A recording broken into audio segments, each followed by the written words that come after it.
एक बात मैं नहीं समझ पाया कि समाजवादी पार्टी की सरकार 12 से 17 तक थी और रसोइयोों को मानदेय जो मिलता था वह मुश्किल से 500 रुपये से कम मिलता था। ये 3,72,000 जो रसोइयां हैं, 8 घंटे एक तो उनकी सेवा नहीं होती है। आप लोगों ने दूसरा उनके साथ अन्याय यह किया कि जिनके बच्चे नहीं पढ़ेंगे उनको सेवा से हटा दिया जाएगा। तीसरा, मनमर्जी से चयन होता था, कोई मेरिट उसकी नहीं होती थी। यह हमारी सरकार ने सुनिश्चित किया और 2022 में उनके मानदेय को हम लोगों ने न्यूनतम 2,000 रुपए तक किया है। यह हमारी सरकार ने किया है। आपके समय में, समाजवादी पार्टी की सरकार के समय में, यह पैसा उनको 500 रुपए से भी कम मिलता था और उसमें भी चयन में भेदभाव होता था, चाहे वह आंगनबाड़ी का हो या रसोइया का।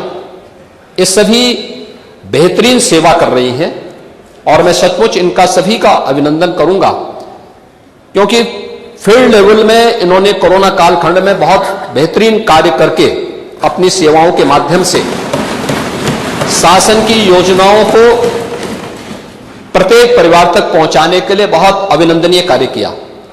और यही कारण है कि आंगनबाड़ी कार्यकर्ती हो या आंगनबाड़ी सहायक हो, इन सबके मानदेय में बढ़ोतरी भी की है। इन्हें टैबलेट से आच्छादित करने के साथ साथ इन्हें अतिरिक्त मानदेय भी मिल सके। एक तो फिक्स मानदेय है और इसके अलावा अतिरिक्त भी इनकी इनकम हो सके, इसका प्रावधान भी किया गया है। बहुत सारी आंगनबाड़ी बहुत अच्छा उसके माध्यम से पैसा कमाती है।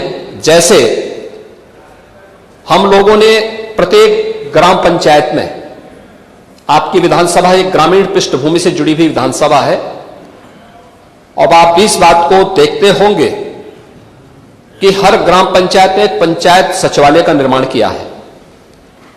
पंचायत सचिवालय का निर्माण के पीछे का उद्देश्य यह है कि ग्रामीण क्षेत्र में हम गांव को ही स्वावलंबी बना करके राष्ट्रपिता महात्मा गांधी के ग्राम स्वराज की परिकल्पना को साकार कर सकें।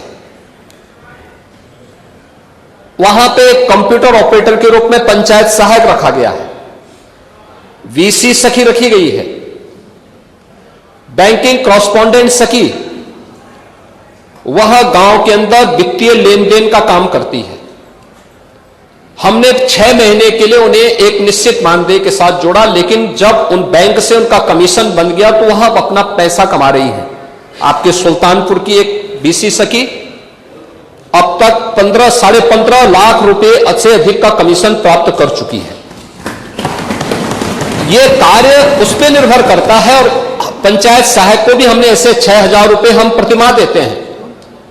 वह गांव में 6,000 रुपए तो फिक्स मानदेय प्राप्त कर रहा है, लेकिन साथ साथ जाति प्रमाण पत्र, आय प्रमाण पत्र, निवास प्रमाण पत्र, खतौनी की नकल या अन्य सभी योजनाओं से संबंधित जिन योजनाओं का वह ऑनलाइन सर्विस वहां दे रहा है, प्रति सर्विस उसको 5 रुपए अतिरिक्त भी प्राप्त होता है।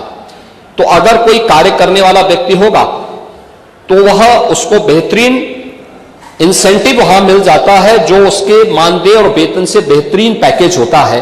और मुझे लगता है कि कार्य के साथ साथ अगर हम उनकी जवाबदेही तय करते हैं तो जनता को बेहतरीन सेवा दे पाएंगे। और इसीलिए हम लोगों ने आंगनबाड़ी में भी व्यवस्था की, फिक्स मानदेय के साथ साथ हम उनको ऐसा इंसेंटिव देंगे कि उस इंसेंटिव के माध्यम से उनकी एक फिक्स पैकेज उनको उपलब्ध हो सके।